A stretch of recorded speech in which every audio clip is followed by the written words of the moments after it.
L'écrivaine Jeanne Benhammer, autrice de romans, d'ouvrages, de poésie et de pièces de théâtre, était à la librairie Ombre Blanche, vendredi 31 janvier 2025. Elle y présentait son dernier roman paru chez Actes Sud, Vivre tout bas, en dialogue avec Jean-Antoine Loiseau.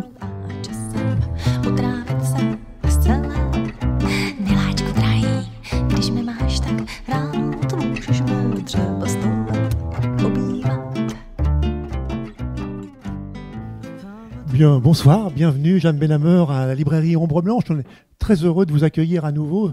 Entre nous, c'est une longue histoire, si je puis dire, d'amour littéraire. Voilà. En tout cas, bienvenue à toutes et à tous. On est très heureux que vous soyez venus ce soir, nombreuses et nombreux, pour rencontrer à nouveau Jeanne Benhammer, qui a une triple actualité littéraire, je dirais. En fait, tout d'abord, un magnifique roman chez Actes Sud, Vivre tout bas, dont on va parler abondamment au cours de cet échange. Mais également un recueil de poésie chez Bruno Doucet, Nous vous parlons d'amour. Et c'est vrai que vous aviez commencé, votre premier livre était un livre de poésie, si je me souviens bien, Jeanne Benhammer. Vous êtes venu, si je puis dire, au roman ensuite.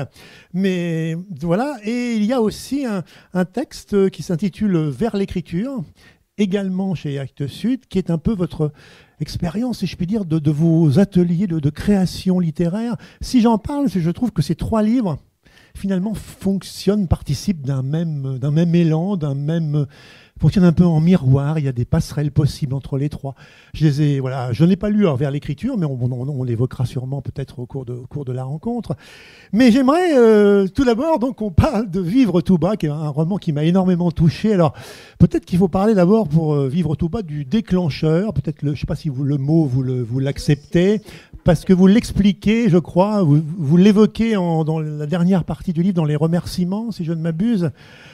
C'est un peu, on peut le lire en creux comme, allez, je me lance, une variation autour de la Vierge Marie peut-être, mais c'est une femme en gros qui vit dans un milieu peut-être méditerranéen, près de la mer, très très beau paysage.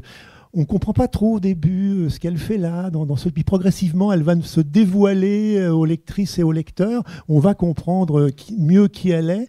Et c'est un magnifique livre, on va y venir, mais sur la transmission, sur l'émancipation, sur la liberté et sur la vie en général. Voilà.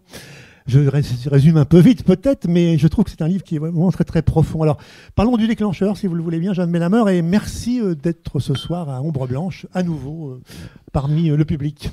Eh ben, d'abord, merci d'être venu, et moi ça me fait chaud au cœur de voir que on peut se retrouver encore comme ça tous, et tant qu'on peut le faire, ça me paraît bien dans ce monde difficile.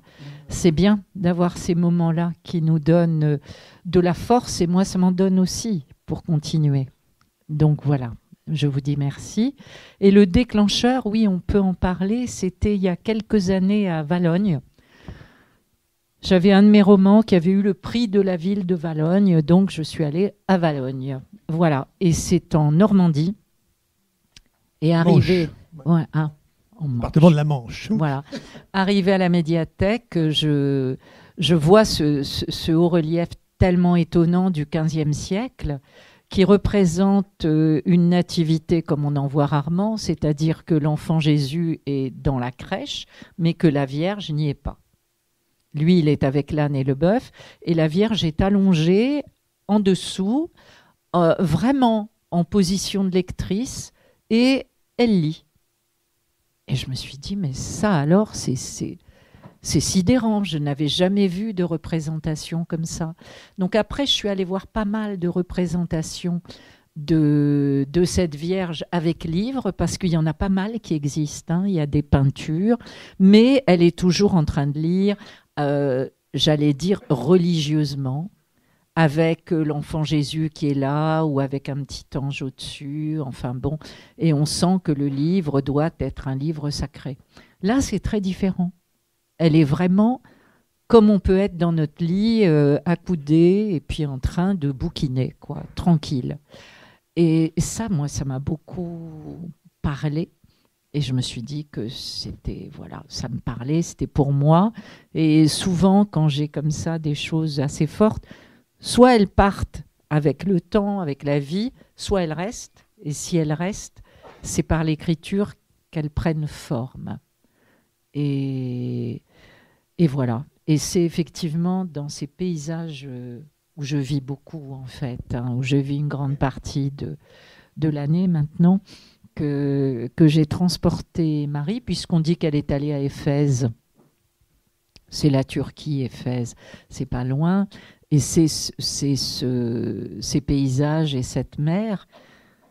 Et j'ai trouvé que le sort qui lui était fait dans les textes sacrés était tellement petit et tellement pas intéressant, quoi, à mes yeux. C'est une fois qu'elle l'a mis au monde, on va jusqu'à la crucifixion du Christ, et après, voilà, elle part, on l'a confiée à Jean, parce que peut pas être toute seule, donc on l'a confiée quand même. Faut un homme dans le coin, donc on l'a confiée à Jean, et voilà, elle passe 7 ans et après elle remonte. Donc pour les catholiques, elle monte, c'est l'Assomption. Et pour les orthodoxes, c'est la dormition. Elle s'allonge, elle s'endort et elle part comme ça. Voilà. Il y a de très beaux tableaux de dormition que j'ai vus au monastère de Faneromeni, qui est un lieu qui m'inspire beaucoup en Crète, où il y a, auprès de la Vierge en dormition, une figure de Jésus tenant un bébé. Et ce bébé est entouré, comme une momie, un petit peu de bandes comme ça. Et j'étais avec un ami, on regardait ça, on disait « Mais qu'est-ce que c'est ? Qu'est-ce que c'est ?» Et à un moment, je lui dis « Je pense que c'est sa mère qu'il porte. » Et donc, j'ai fait des recherches et effectivement, c'est l'âme de sa mère qu'il porte. Ça, c'est très beau. C'est très beau et très étonnant comme circuit un petit peu, d'âme à âme, de bras à bras. Et tout ça me touche beaucoup et inspire ce que j'écris. Mais comme vous le disiez, Jean-Antoine, moi, je me suis permis finalement ce que peut se permettre un écrivain, c'est-à-dire que j'ai plongé dans la fable sacrée, et cette femme, j'ai eu envie de lui donner une autre existence, qui n'était ni, ni je n'avais envie de profaner l'image qu'on a, ni je n'avais envie de sacraliser cette femme. J'avais juste envie de lui trouver une place entre les deux, c'est-à-dire une place humaine et respectueuse de ce qu'elle est en tant que femme et de ce qu'elle peut être et de ce qu'elle peut donner en tant que femme. Donc il y a un journaliste qui m'a dit finalement ce sont beaucoup les hommes qui ont écrit sur elle, vous la redonnez aux femmes. J'ai dit peut-être, après tout, pourquoi pas. Voilà. J'ai eu envie, oui, de lui donner cette existence où le corps a sa place, où l'esprit a sa place, où l'âme trouve aussi son chemin, et les autres êtres humains autour d'elle aussi. Et donc, vous aviez évoqué la Crète, où vous êtes. Et c'est vrai que je pense que peut-être ces paysages présents dans le roman sont en partie vos paysages. Et c'est vrai que c'est une vie simple.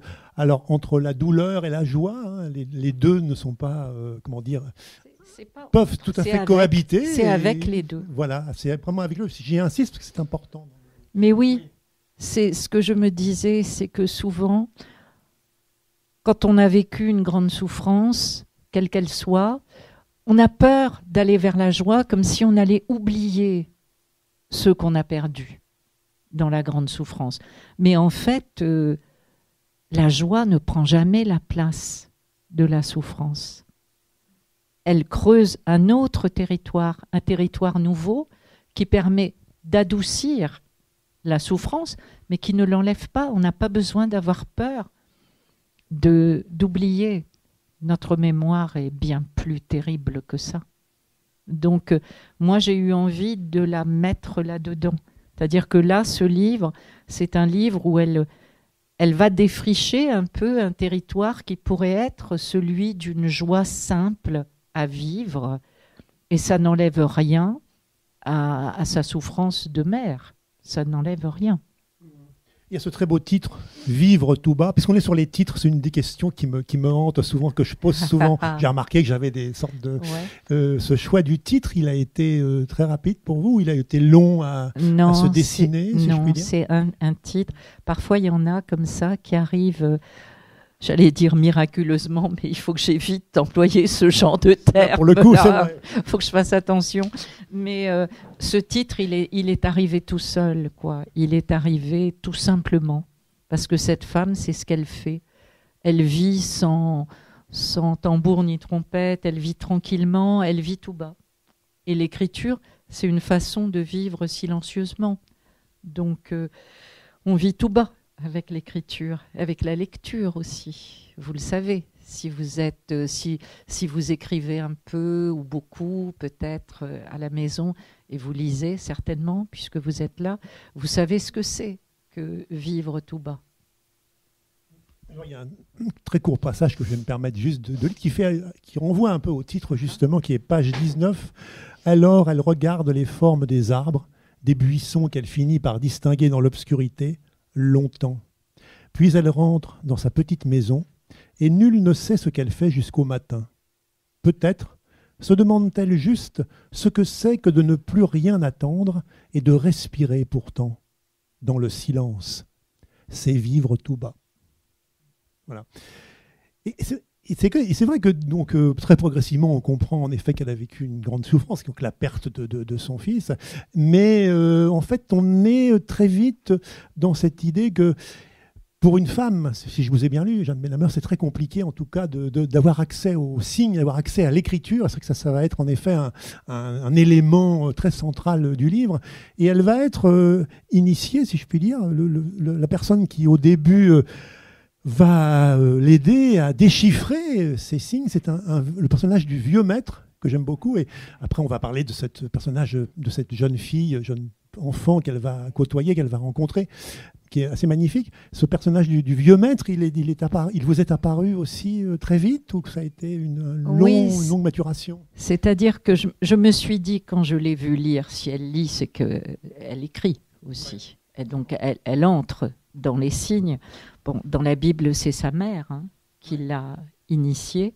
Moi, j'avais envie de sortir de ça et de peut-être aussi dire un peu ce que c'est quand on est une fille et qu'on a envie d'entrer dans le monde des signes et qu'on ne peut pas. Et ça, c'est aujourd'hui aussi, on le sait. Il y a des pays où les petites filles n'y ont pas droit. Vous savez bien, moi, ça me bouleverse, moi, ça, tout le temps. Et donc...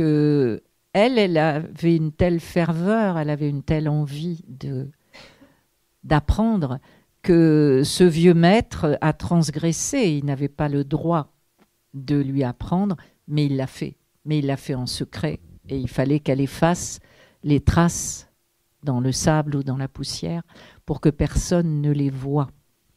Et pour moi, c'est très important, ça, qu'un homme transgresse et ose apporter aussi quelque chose à cette petite fille qu'elle était et la fasse entrer dans le monde des signes.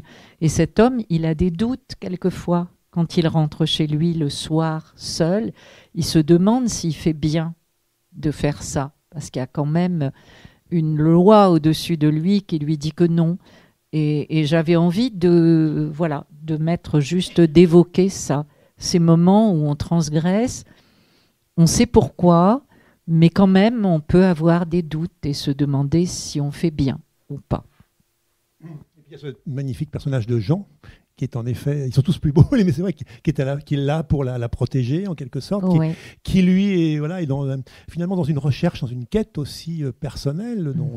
Ce qui est très très réussi, je trouve, Jeanne Benhammer, c'est que c'est un livre finalement au début un peu mystérieux, dans lequel on rentre très progressivement, et après on est totalement envoûté, j'ai envie de dire, parce que moi j'étais pris par et il y a une sorte de dévoilement quelque part un peu des personnages au fur et à mesure. Vous avez l'art de maintenir, alors c'est pas du tout un polar, un roman noir, mais il y a aucun suspense. Non, mais je vous le dis tout de suite. Il y a quand même des choses Je suis pas totalement d'accord avec vous. Parce que, enfin bon, on va pas en dire plus. C'est ça. Ouais. Et vous arrivez justement à nous amener progressivement à un événement central dont on ne dira bien sûr Ouais. rien rien ici. Mais Oui. comment est-ce que vous travaillez ça justement, la construction un petit peu de votre roman? Je suis toujours un peu intéressé par la structure. Vous vous laissez porter comment ça se passe?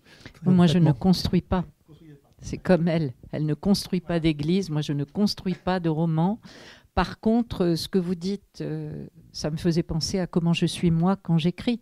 Ouais. En fait, ce que vous ressentez à la lecture, c'est ce que moi je vis quand j'écris. Et j'aime ça. Et j'écris sans savoir ce qui va arriver. Je suis moi-même embarquée parce que chaque mot, qu'on le veuille ou non, le mot, il a une puissance et il nous emporte. Il nous emmène. Et moi, j'aime ça. J'aime me rendre disponible à ce que le mot provoque chez moi comme image, comment il met en route mon imaginaire et comment souvent un mot amène toute une vague d'écriture, puis après il y a un ressac. Et il faut attendre un peu que ça revienne avec un autre mot. Mais moi, je travaille comme ça.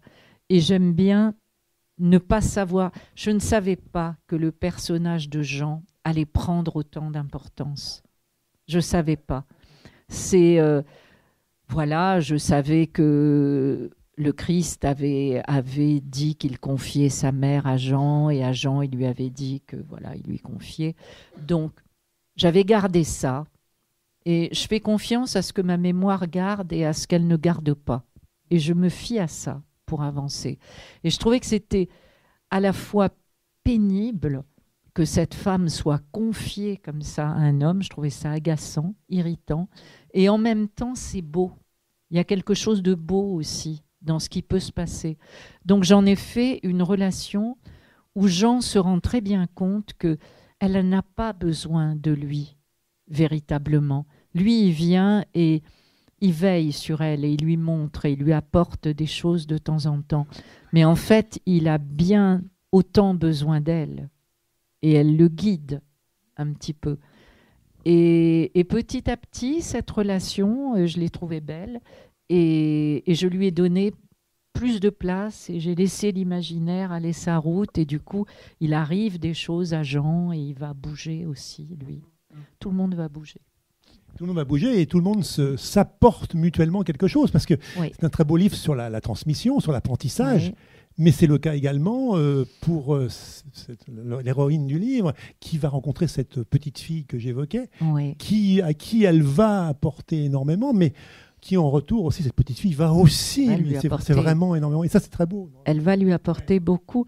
En fait, cette petite fille, par exemple, quand j'ai commencé le roman, j'avais pas du tout d'enfant dans la tête, quoi, pas du tout, du tout.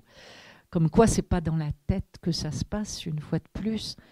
Et c'est en la laissant à un moment sur le rivage où elle repense à quand elle était avec son fils, et qu'elle essaie de se rappeler le rire de cet enfant, et qu'elle se rend compte qu'elle n'a aucun souvenir de rire, et elle voudrait bien en avoir. Et elle se dit, là, il faut aller au village pour entendre des rires.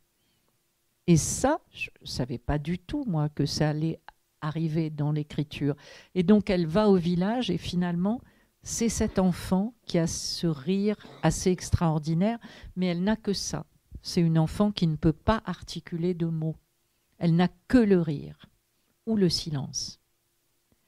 Et donc, à partir de là, se crée quelque chose. C'est comme ça qu'arrive un personnage.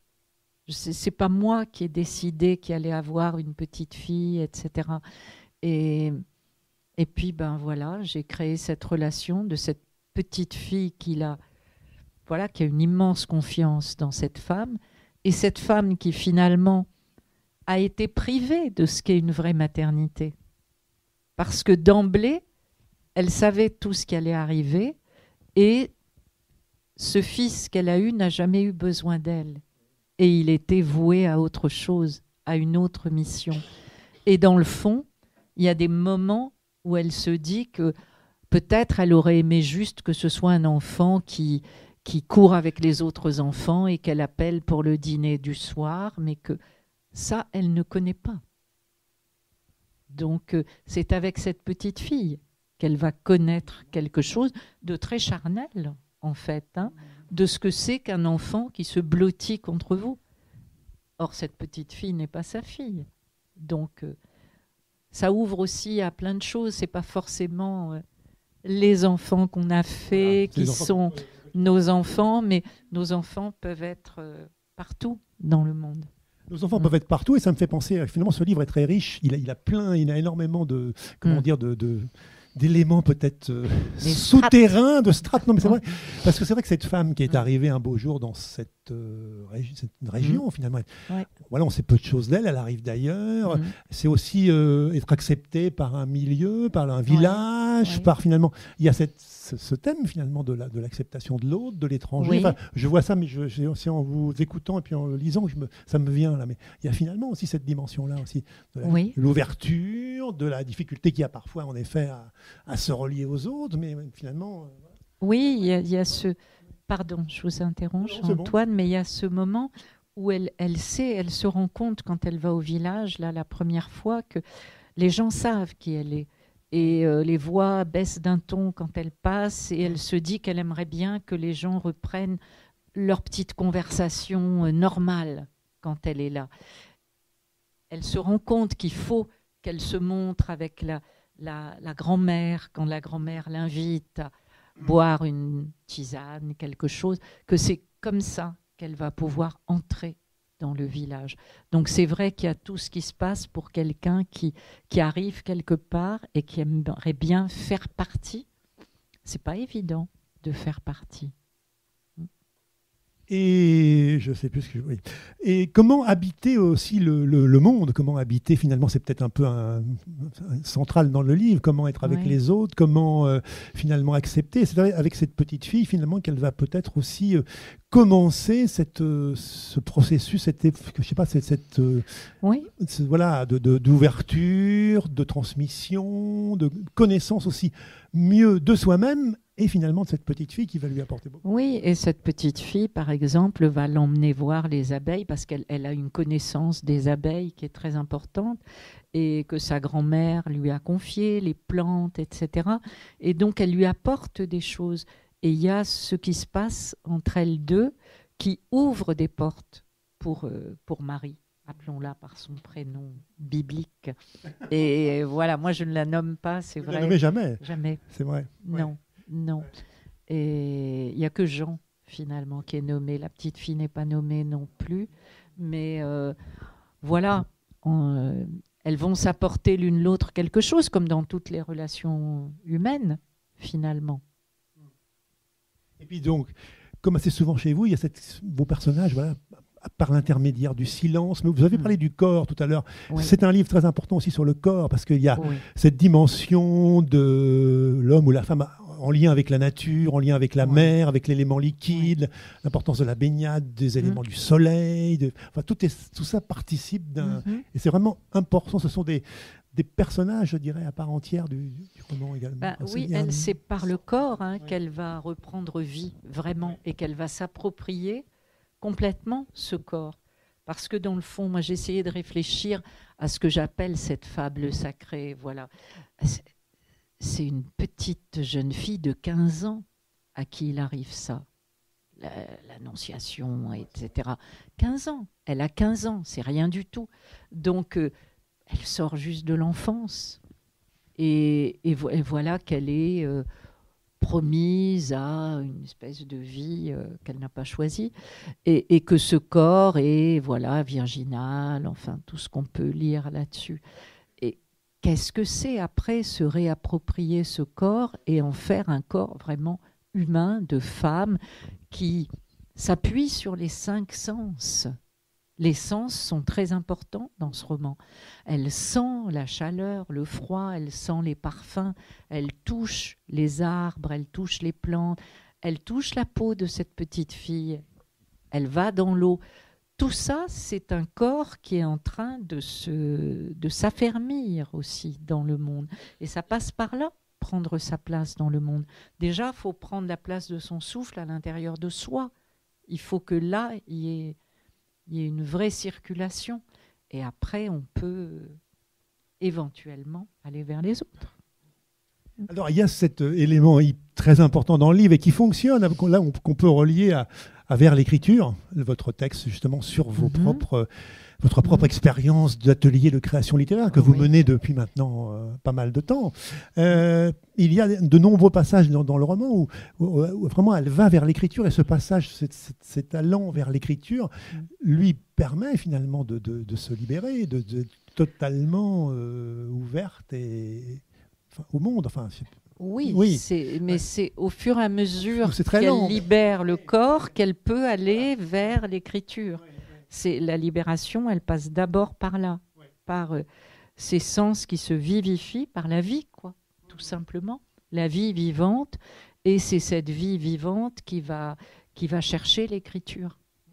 Et ça, évidemment, avec l'écriture, elle va approfondir encore quelque chose et elle va le transmettre.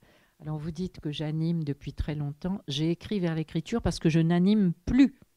Donc je le dis. Vous n'animez plus, non, je n'anime plus parce que ça requiert une énergie. Je suis une vieille dame. Ça requiert une énergie que je garde pour l'écriture et pour nager, marcher, aller toucher les pierres, les plantes, etc.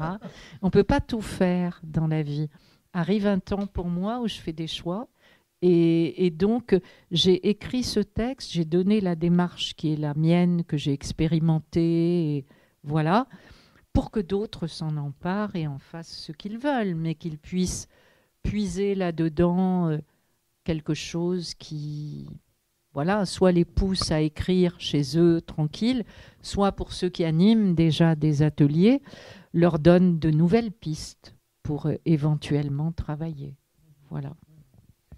Et alors c'est vrai que j'ai lu là nous vous parlons d'amour, ce recueil de poésie, de poèmes aux éditions Bruno Doucet, qui en effet, je disais au début que vous avez commencé par écrire de la poésie, votre tout premier livre, Jeanne Benhammer, qui est un texte magnifique aussi et qui participe aussi un peu du même, peut-être de ce même dessin, c'est-à-dire de travailler un peu ensemble, c'est vrai, puisque c'est finalement des textes qui ont été, je crois, joués au théâtre, qui ont été ils vont être créés là, fin février au TNB, au Théâtre National de Bretagne, à Rennes. Et la troupe avec laquelle j'ai travaillé est une troupe de Rennes, très particulière, parce que ce sont des gens qui ont traversé justement des grandes souffrances dans leur vie. Et à travers le théâtre, ils ont pris force avec Massimo Dine, qui est vraiment un metteur en scène extraordinaire. Moi, quand il m'a proposé ce travail au long cours qui devait durer 3 ans, j'ai d'abord dit, grand Dieu, non, non, jamais. Moi, je me lance jamais dans des choses comme ça. Et je travaille seule. Je n'aime pas travailler avec d'autres. Et il m'a dit, je vais venir vous voir. Et on va parler. Et donc, il est venu déjeuner à La Rochelle, où j'habite, et à l'issue du déjeuner, pardon, j'ai un chat dans la gorge, à l'issue du déjeuner, j'ai dit oui. On ne sait pas pourquoi on dit oui, hein, mais c'est vrai. Il a été convaincant, parce que c'est quelqu'un qui est animé d'une foi en l'humanité qui est extraordinaire.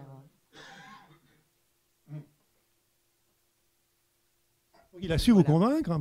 Il a su me convaincre. Il a employé les arguments qu'il fallait.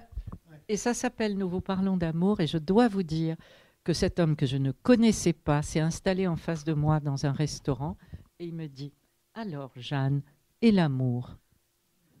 Où vous en êtes dans votre vie ?» Je dis « Mais enfin Massimo, en voilà des questions, je ne vous connais pas. » Et on a beaucoup ri. Et finalement, on n'a pas... Il me dit « Mais il n'y a que ça d'important. Il n'y a que ça d'intéressant. » Donc, tout tourne autour de ça. Et puis, on s'est mis à parler. Il m'a parlé de son projet. Et j'ai compris avec quel amour exigeant il travaillait. Et que dans le fond, il m'offrait une aventure. Il fallait que j'aie l'audace par rapport à moi-même de dire oui. C'était travailler avec des gens que je ne connaissais pas, que j'allais rencontrer au cours de résidences, où je ne faisais rien, moi, dans ces résidences. Je les écoutais, je les regardais. Eux, ils entraient dans mes textes. C'est comme ça que travaille Massimo. Pour connaître l'univers de l'auteur qui va écrire pour eux, eux commencent par entrer dans l'écriture. Donc eux, ils montaient à chaque fois que je venais un de mes textes déjà publiés. Moi, j'étais avec Massimo, je suivais les répétitions, je répondais à leurs questions quand je le pouvais. Et puis petit à petit, on s'est mis à se parler, j'ai appris à les connaître, etc. On a tissé quelque chose et petit à petit, les textes sont arrivés. J'avais carte blanche pour écrire les textes et j'ai écrit ces textes, mais ils sont traversés par ce qui se passe aussi dans le monde. La guerre. Et oui, et qui nous heurte et qui fait que ils étaient dans tel état et moi aussi. J'ai été étonnée parce que ça m'a ramené à des choses de ma propre enfance. Il y a des textes là-dedans, c'est comme dans Vers l'écriture.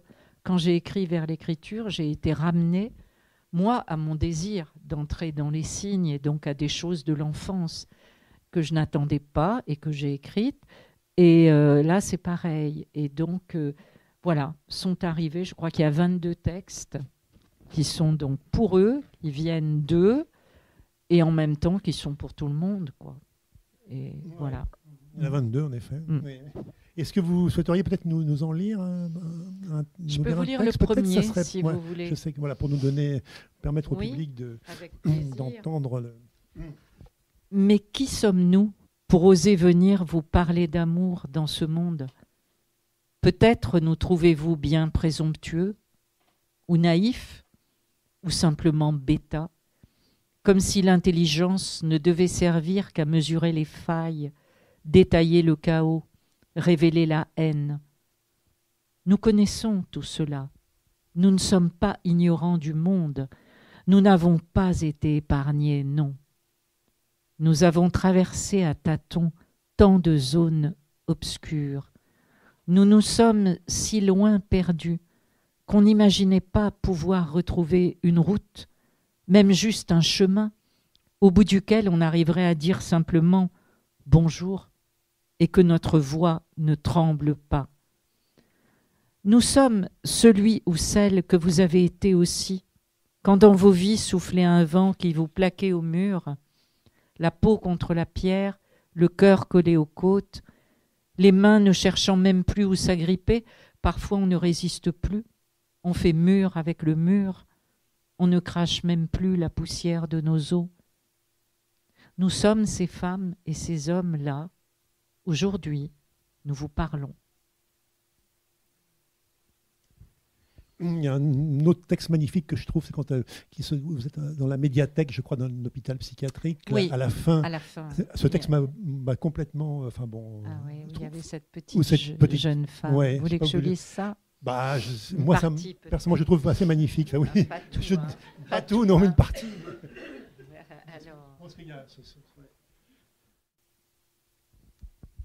Elle n'est pas comédienne, c'est une patiente. C'est le terme officiel ici, patiente. Et de la patience, elle en a. Beaucoup. Je la regarde.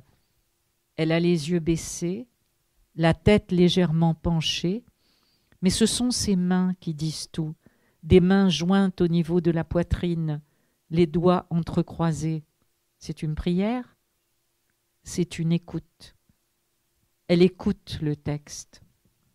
Ça parle de guerre et d'enfants. Ça parle de la route que nous pouvons prendre pour rester humains au milieu du chaos. De quel chaos vient-elle? La blonde sait, assise dans cette médiathèque de l'hôpital psychiatrique. Elle écoute de tout son être. Quand la répétition s'achève, sa voix brusquement ose. C'est une voix de l'enfance, timide et audacieuse à la fois. Est-ce qu'elle pourrait, elle aussi, dire une phrase du texte? La surprise et la joie de tous, et le oui du metteur en scène. Oui, elle peut, là, avec nous tous, et la petite phrase qui lui est confiée lui plaît beaucoup. C'est la vie. Elle prononce cette courte phrase qu'on lance parfois banale pour clore le plus souvent un échange tout aussi banal. C'est la vie. Mais elle, quand elle dit ces mots, elle les dit de tout son être, comme elle a écouté. Et alors oui, vraiment, c'est la vie. Ces textes, Jeanne Benhammer, vous les écrivez comme ça, en une seule coulée, ou c'est très variable? Parce que c'est vrai qu'on a... Non, mais c'est intéressant de voir comment... Ah ouais. Et non, pas du tout. Pas du tout. Il y a quelque chose qui vient, mais je retravaille beaucoup. Je travaille le rythme, je travaille les sons, je travaille tout. Et il vaut mieux travailler. Parce que moi, je ressens beaucoup d'émotions. Là, en le lisant à nouveau, j'ai l'émotion. Et si l'émotion peut être partagée vraiment, c'est quand on arrive à faire, c'est ma prétention, un objet littéraire. Là, on peut partager. Sinon, c'est du journal intime.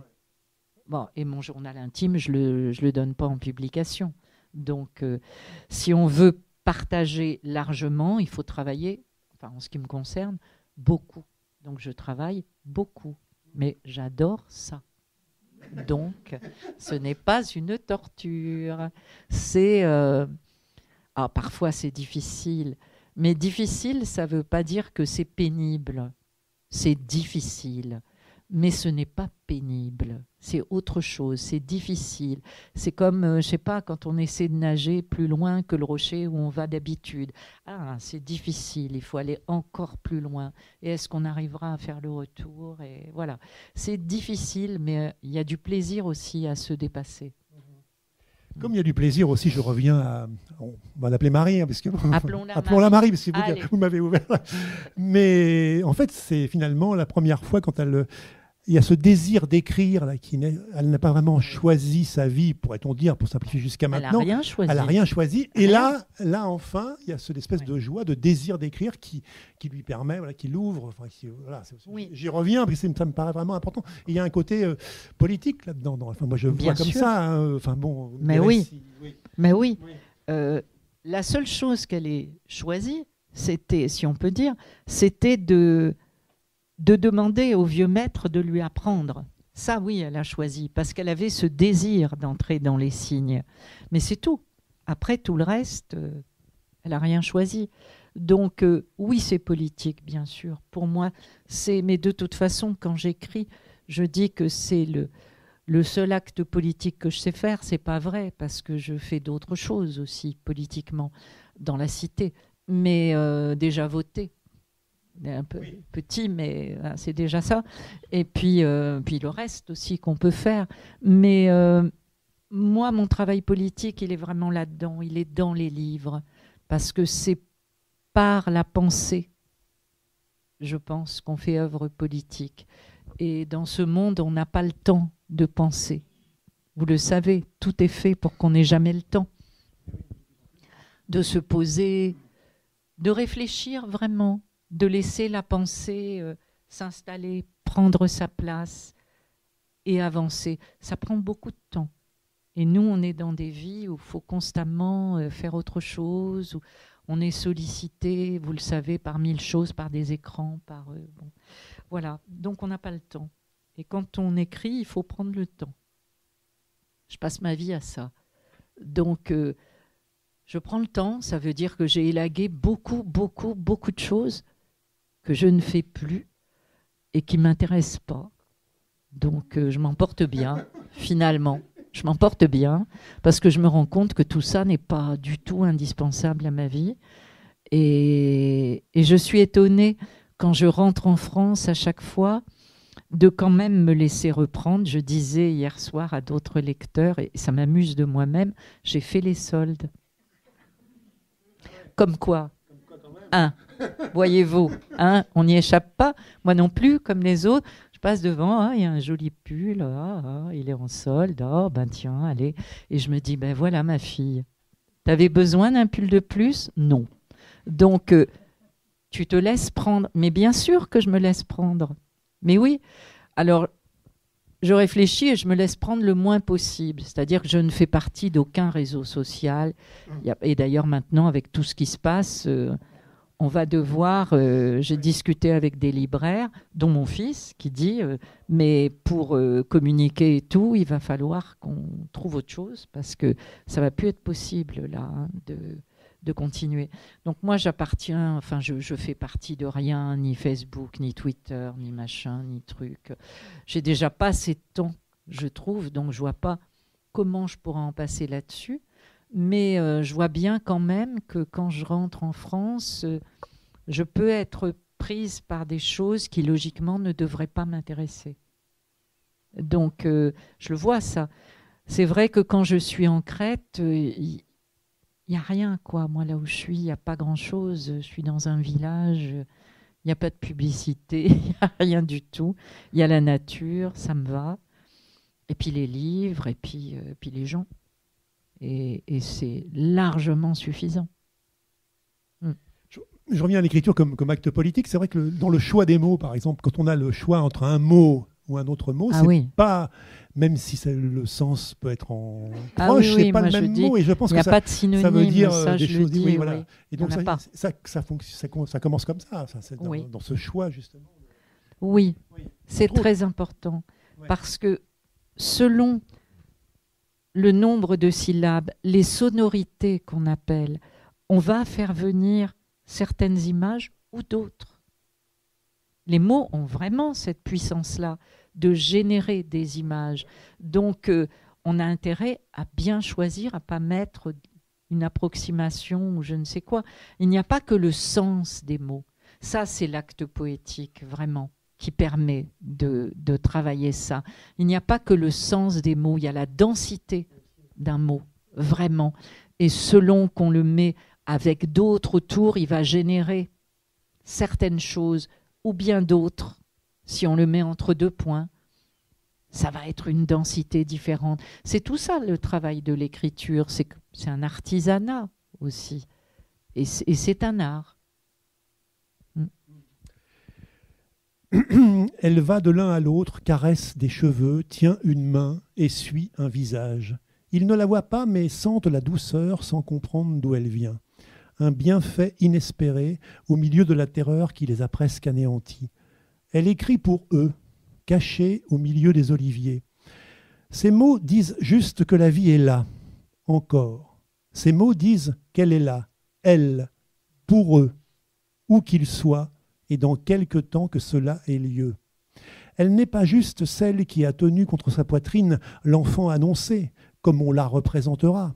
Non, elle n'est pas uniquement préoccupée de ce fils qui jamais n'a été vraiment sien.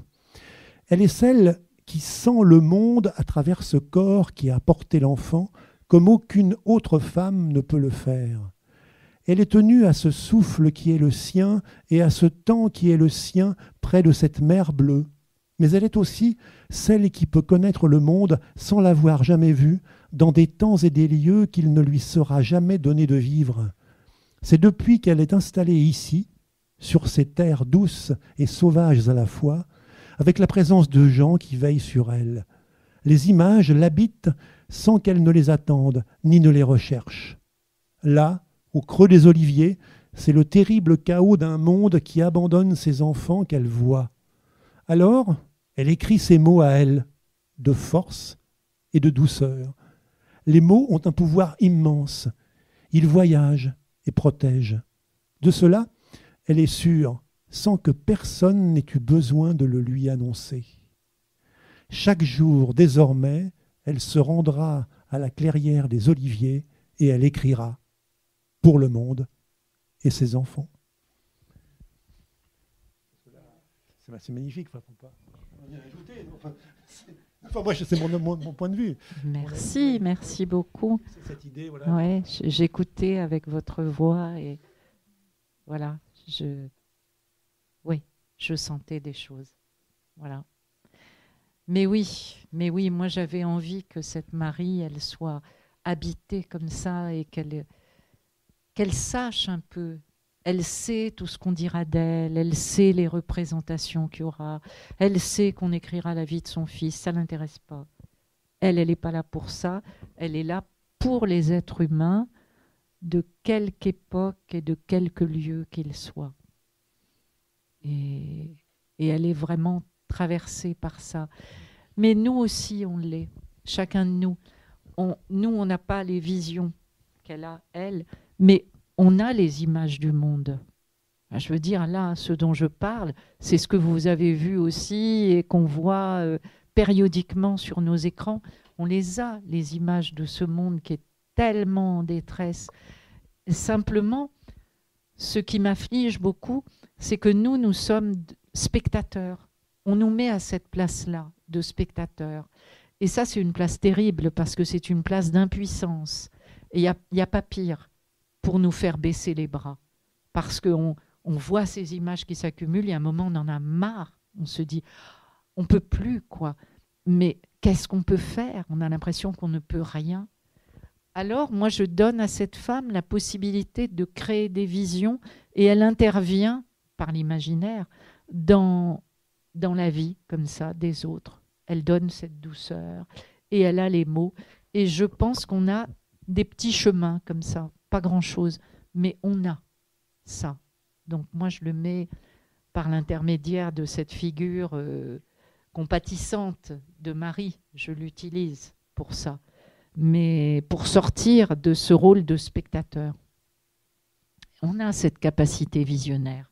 Chacun de nous, quand on lit, on ne fait que ça. Ce sont des signes, c'est rien du tout l'écriture, c'est des signes sur une page. Et nous, on a des images qui viennent. Et ces images, ce ne sont pas des écrans qui nous les donnent. Le livre, il ne vous apporte pas les photos. C'est vous qui les créez, les images. Et les personnages, on les crée à l'intérieur de nous. On est visionnaire quand on lit. Et ça, c'est une grande puissance qu'on a en tant qu'être humain. Parce que ça nous permet une empathie dont on est maître. Au lieu d'être spectateur impuissant, on est maître de notre empathie et ça peut parfois nous faire faire un geste qu'on n'aurait pas fait ou que sais-je, enfin on a chacun des routes, quoi. Mais ça peut nous ouvrir et nous permettre ces petits actes du quotidien ou ces grands actes quelquefois qui nous font sortir de cette place d'impuissance, là, de spectateur impuissant dans laquelle on nous met trop. Je crois beaucoup au pouvoir de la lecture. Beaucoup, beaucoup, beaucoup. Oui. Et de l'écriture? Ah ben forcément. En lisant, oui. en écrivant, comme disait Grant. Oui, c'est ça. Et oui. Et oui. On va peut-être passer la parole au public. Avec Jeanne grand Benhammer, plaisir. avez-vous des questions, des remarques ou des réflexions pour Jeanne Benhammer? Moi, il y a beaucoup de choses qui m'ont plu dans votre livre, mais il y a une chose que j'aimerais dont vous puissiez parler, c'est sa rencontre avec l'homme, en fin de compte. Ah, on dira rien. On dira rien. On dira rien, on ne parlera pas. C'est un passage superbe. Merci. Ah ben merci beaucoup. Oui. Merci. Oui. C'est peut-être une question qui est naïve, mais comment sentez-vous le moment où vous passez? Vous avez parlé tout à l'heure du journal intime. Comment sentez-vous le moment où ça va être objectivement et universellement recevable par un public quand vous écrivez? Il y a tout un travail. Vous travaillez peut-être la nuit, vous vous levez quand vous avez une intuition. Vous dormez, mais c'est très bien. Comment s'opère ce passage quand vous vous dites c'est pas bon, ça passera pas, c'est pas bon. Comment ça se passe dans la tête d'un écrivain? Alors, ça ne se passe pas comme vous dites. C'est-à-dire, quand je me dis que c'est pas bon, c'est pas ça ne passera pas, c'est pas bon pour moi. Je suis lectrice. Je suis ma première lectrice et je suis ma seule référence quand j'écris. C'est-à-dire que il faut que je me fasse une grande confiance, mais j'ai une grande attention à ce que je ressens et je sens quand pour moi c'est pas juste. Voilà. Et quand je sens que c'est juste, alors là, c'est posé et après, ça passera auprès de certains, ça ne passera pas auprès d'autres. C'est la vie, c'est comme ça, comme c'est la vie, comme disait Catherine, elle s'appelait Catherine, cette jeune femme si touchante. Et c'est moi qui suis première lectrice. Ça, je l'explique dans Vers l'écriture, dans la démarche que j'ai vraiment mise au point avec le temps. C'est pouvoir faire en sorte que quelqu'un devienne son premier lecteur. C'est le passage le plus difficile. C'est devenir lecteur de son propre écrit. Donc voilà, j'ai essayé de travailler ce passage-là. Que ça sonne juste, oui. Ça demande du travail et ça demande de vraiment s'écouter soi-même dans ce qu'on a de plus intérieur, de plus intime, et de lâcher les représentations esthétiques et esthétisantes. Parce que quelquefois, on est nourri. Moi, j'étais nourrie de littérature. Bon, voilà, j'ai fait des études universitaires de littérature. Se débarrasser aussi, à la fois en tant que lectrice, j'adore lire certaines choses que je n'écrirai jamais, parce que c'est pas moi. Mais je peux être lectrice d'écritures qui sont très loin de mon écriture, et je prends un grand plaisir à lire certains textes. Mais essayer de trouver ce que c'est son écriture à soi, celle de sa vie intérieure, c'est une autre affaire. Vers l'écriture, moi, mon titre, c'était « Langue commune, langue singulière ». Et c'était un titre qui a un petit peu fait peur, parce qu'on s'est dit, il y a des gens qui n'iront jamais, parce qu'ils vont se dire « Ouh là là, c'est pas pour moi ». Et vers l'écriture, ça m'a plu quand on me l'a proposé, c'est mon éditrice qui me l'a proposé, parce qu'il y a un élan. Et ça, j'ai aimé qu'on embarque les gens dans cet élan. Voilà. Oui, moi j'ai une question. Alors vous parliez tout à l'heure et on le sent quand on vous lit, quand on lit vos différents livres, que vous travaillez chaque mot. Pour moi, c'est un travail d'orfèvre que vous faites. Vraiment, aller jusque là où ça va toucher. Et dans vos livres, on part toujours de situations difficiles, compliquées, oui, de gens qui partent, qui vont chercher quelque chose et qui rencontrent des personnes bienveillantes qui vont les emmener vers là où ils sont. Et ce travail, on le retrouve dans tous vos livres et ça sent comme une bonté que vous donnez, en tout cas, à lire. Ben moi, j'y crois beaucoup à ça, hein, et je le vis. On parlait tout à l'heure, moi je suis arrivée en Crète, je connaissais personne, je connaissais pas la langue. J'ai trouvé des gens et dont une personne qui a une bienveillance pour moi extraordinaire et qui me veille à ce que moi j'ai tout ce dont j'ai besoin pour que je puisse écrire. C'est extraordinaire ça. Et quelqu'un qui n'attend rien, quoi. Rien du tout. Dire il a une vie avec une autre femme, etc. Donc il n'attend pas de moi, ça aurait pu être un discours amoureux, etc. Ça n'est pas le cas, c'est autre chose. Et cette bonté du monde, j'ai la chance de la sentir, c'est-à-dire je ne passe pas à côté. Il me semble que quelquefois on passe à côté de la bonté du monde. Et là, j'ai eu une mère formidable, alors pas du tout formidable pour des tas de choses, mais, comme toutes nos mères, mais elle avait cette chose extraordinaire d'être à l'écoute de ça, de la beauté et de la bonté du monde. Et dans la dernière partie de sa vie, elle a vécu jusqu'à 100 ans. Entre 80 et 100 ans, moi j'ai eu beaucoup de chance d'avoir l'enseignement de cette femme qui avait toujours la tête libre et voilà, formidable. Elle s'émerveillait et elle me disait « Oui, mais je veux vivre encore demain parce que j'ai encore quelque chose à apprendre demain. » Ben ça, c'est magnifique. Et donc, elle m'a donné ça. Elle m'a donné cette attention aux petites choses et à la bonté du monde possible. Je raconte dans Nous vous parlons d'amour quelque chose que ma mère m'a raconté quand elle était jeune femme et qu'elle était sur les routes de l'Exode en France parce que c'était la guerre. Donc il y avait des obus qui tombaient, il y avait des avions qui passaient et qui tiraient sur ces pauvres gens qui partaient avec leurs biens dans une charrette. Et il y a un homme qui l'avait aidé. Mon père était prisonnier de guerre à l'époque. Il avait aidé à porter sa valise, etc. Et à un moment, il y a eu effectivement un avion qui a largué des bombes. Et cet homme s'est couché sur elle et il est mort. Et ça, ma mère me l'a raconté en disant « Et je ne sais même pas son nom. On ne s'était pas dit nos noms. On était juste sur la route, les uns et les autres, et on s'entraidait comme on pouvait. » Et ça, moi, ça m'est resté comme quelque chose de... Quand elle le racontait, il y avait évidemment une émotion très forte. Et cet homme l'a couverte de son corps à lui et l'a protégée, ne la connaissant pas. Et c'est lui qui a été tué. Et ça existe. Et ce sont ces actes dont on ne parle jamais. Alors la télévision, elle ne vous le montre pas, ça. Les écrans ne nous montrent pas ces belles choses qui arrivent. Alors parfois, vous avez quand même des reportages où on voit ce qui se passe, et les gens, et l'entraide, etc. Mais ça existe dans notre monde. Donc moi, j'en fais état. Voilà. Et transmettez.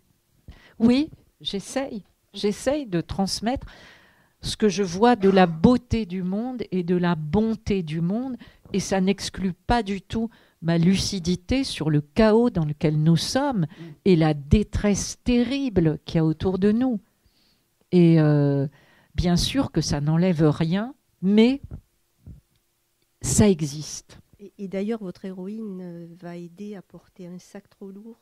Oui, va aider c'est ça. Peut-être Oui. une personne à monter sur un bateau, ou en Oui. tout cas essayer, c'est ça. et sans rien dire, et Oui. on s'en aperçoit pas. Donc c'est ça aussi la bonté. Ce sont ces gestes-là, c'est des petits gestes de tous les jours qu'on fait tous aussi, heureusement. En tout cas, merci, parce que vos livres font du bien.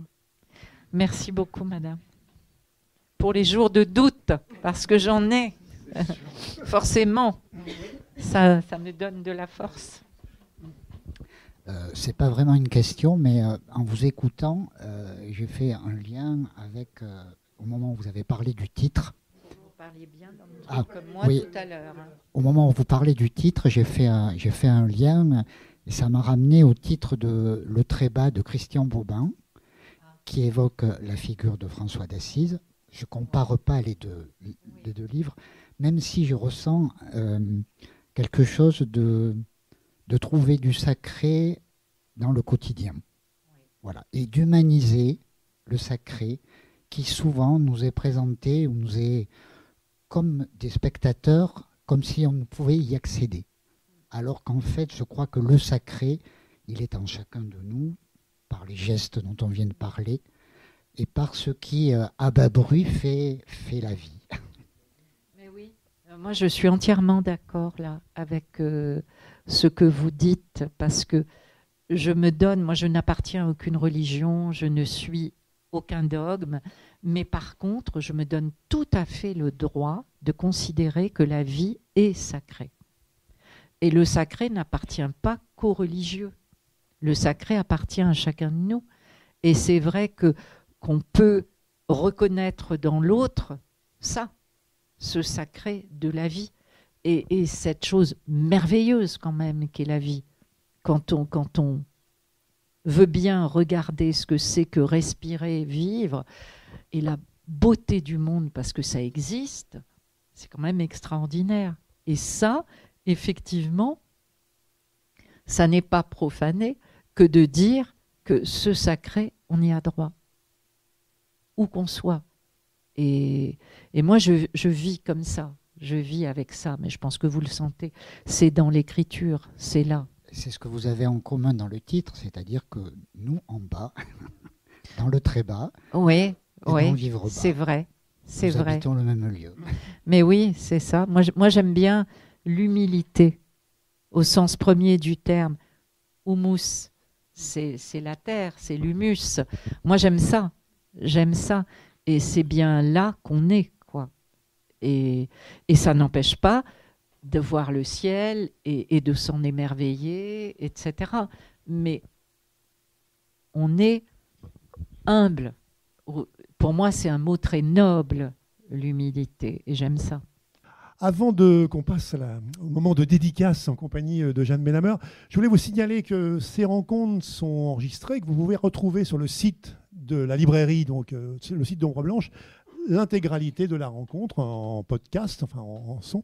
Et vous dire aussi que vous pouvez le retrouver sur le site de Radio Radio, qui est une radio toulousaine qui met qui met en son, si je puis dire, ces rencontres.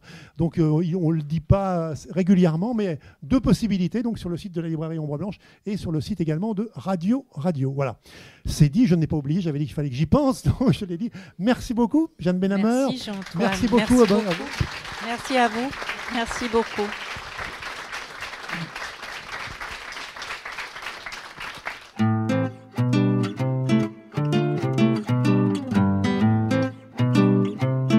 Le livre Vivre tout bas de Jeanne Benhammer est publié aux éditions Actes Sud.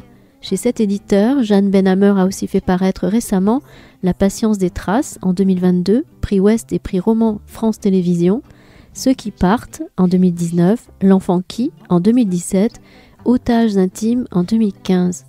Vous avez pu écouter une rencontre enregistrée à la librairie Ombre Blanche le 31 janvier 2025, réalisée et mise en onde par Radio Radio en collaboration avec Radio Radio Plus et Radio Terre.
Vaše srdce mohlo snad chřadnout a časem